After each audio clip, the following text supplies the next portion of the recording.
apakah sebenarnya kemarin ini mengganggu konstruksi yang sudah dibangun oleh penyidik sejak awal? Misal soal Sambo yang tolak memeragakan adegan menembak begitu, Yusuf? Nah, kita ke soal rekonstruksi, Kompolnas kemarin itu diundang sebagai pengawas eksternal, maka kami melaksanakan fungsi pengawasan fungsional, yaitu memantau dan menilai. Bagaimana dan apa yang kami pantau dan apa yang kami nilai tentu kembali kepada bukunya, yaitu Perkap nomor 6 tahun 2019 tentang penyidikan tindak pidana. Di dalam pasal 24 ayat 3 disebutkan dalam hal menguji kesesuaian keterangan para saksi atau tersangka, penyidik atau penyidik pembantu dapat melakukan rekonstruksi. Nah, dari sini kita pahami bahwa rekonstruksi yang dibuat oleh penyidik itu sebenarnya keperluannya untuk menguji kesesuaian keterangan para saksi dan atau keterangan tersangka. Nah, kemarin alhamdulillah 5 tersangka dapat dihadirkan di dalam rekonstruksi. Mereka selain daripada tersangka sesungguhnya masing-masing juga berfungsi sebagai saksi untuk tersangka di antara mereka. Nah, di Kompas TV sebenarnya sudah di-share itu yang paling penting kan adegan penembakan terhadap almarhum itu yang direkonstruksi. Nah, yang dilakukan penyidik tentu berdasarkan pengujian kesesuaian keterangan para saksi dan tersangka itu ya berdasarkan BAP.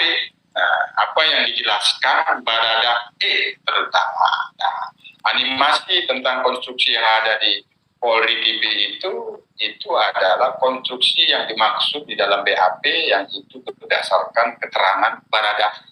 Nah, itulah yang tidak bisa diperankan oleh FS. Dengan artian keterangan FS ketika diuji di kegiatan rekonstruksi itu tidak berkesesuaian dengan keterangan tersangka lain yang sebenarnya juga menjadi saksi untuk FS, yaitu Baradae. Nah, itu sehingga ada versi FS. Karena FS membuat versi, dia tidak mau memerankan adegan berdasarkan keterangan yang ada di BAP Baradae. Nah, jadi ada versi. Tapi penyidik tentu tetap mencatat versi-versi itu. Nanti kan tinggal JPU menilai. Dan ini kan akan diuji. Ada versi FS, dia tidak masalah. Nah, tentu kita kan bicaranya kan harus hukum berdasarkan KUHP pasal 184, keterangan tersangka itu merupakan alat bukti, tapi dia paling akhir. Nah, ada alat-alat bukti lain, salah satunya keterangan saksi. Tentu penyidik sudah mengantongi minimal 2 alat bukti ketika menetapkan FS sebagai tersangka dugaan tindak pidana pembunuhan berencana, tidak hanya didasarkan pada keterangan saksi Baradae. Tentu ada alat bukti lain, katakanlah itu seperti misalnya alat keterangan ahli forensik. Apakah itu forensik yang menjelaskan tentang peluru berasal dari pistol siapa, atau keterangan forensik terkait dengan hasil otopsi, ada peluru siapa yang bersarang di tubuh almarhum, atau terkait dengan CCTV. Nah, jadi itu kan alat bukti dan keterangan ahli. Tentu penyidik sudah mengantongi itu, tapi kemarin karena itu tujuan daripada rekonstruksi sebagaimana saya sebutkan tadi untuk menguji kesesuaian, tentu apa yang menjadi versi FS nggak masalah dicatat. Nanti kan tinggal dibuktikan di pengadilan. Pembuktiannya bagaimana? Punya kekuatan pembuktian seperti apa yang dimaksud oleh FS terkait dengan penembakan yang terjadi terhadap almarhum. Hanya perlu kita sampaikan kepada masyarakat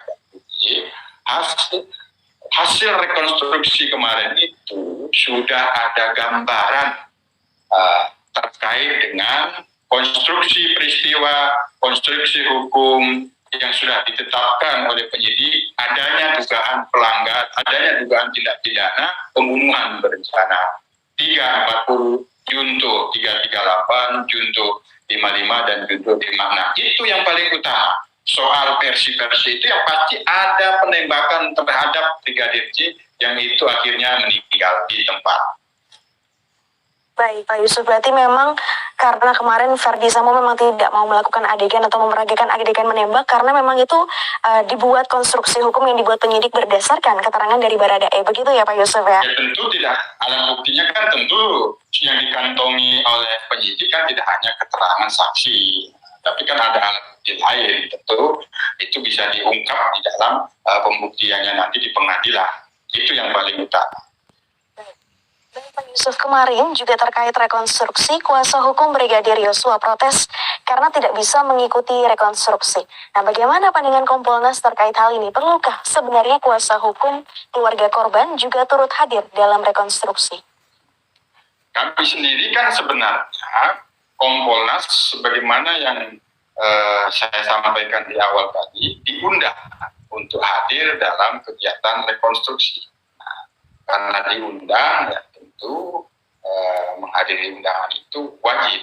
Kalau seandainya tidak diundang ya tentu tidak bisa hadir. Nah, penyidik sendiri telah menjelaskan siapa-siapa saja yang wajib menghadiri dalam kegiatan rekonstruksi. Nah, tentu terkait dengan keberatan apa yang disampaikan ataupun bahkan kekecewaan dari kuasa hukum almarhum ya tentu sudah dicatat dan didengar oleh penyidik. Nah, kami sendiri ketika saat itu juga menyarankan, tapi kan itu kewenangannya ada pada penyidik. Penyidik tentu memiliki pertimbangan mengapa kuasa hukum almarhum tidak dilibatkan dalam kegiatan rekonstruksi. Tapi terlepas dari itu, ini kan pengusutan kasus kematian Brigadir J yang ada peristiwa dugaan tindak pidana pembunuhan berencana terhadap almarhum Brigadir J itu kan sudah menjadi perhatian publik yang luar biasa. Kami pastikan bahwa arahan Presiden agar penuntasannya dituntaskan, tidak ada yang ditutup-tutupi, itu sekarang sudah mewujud, terlihat jelas ada pelibatan pengawas eksternal, Kompolnas diundang di situ yang sebenarnya tidak wajib, ada Komnas HAM diundang di situ. Nah, sementara positioning penyidik sendiri kan unsur negara yang itu sebenarnya telah memposisikan sebagai korban, yaitu sebagai almarhum Brigadir J, agar kebenaran dan keadilan ini bisa menjawab apa sesungguhnya yang terjadi yang mengakibatkan almarhum ini meninggal dengan peristiwa sementara ini dugaan tindak pidana pembunuhan berencana, dan tentu pembuktian benar atau tidak dugaan tersebut menjadi sebuah perbuatan pidana untuk diberikan hukuman sebagaimana yang dimaksud dalam KUHP ya nanti di pengadilan. Jadi tentu semoga kuasa hukum dari Brigadir J walaupun kecewa tentu kami sarankan juga untuk tetap berkomunikasi kepada penyidik. Itu kami kira.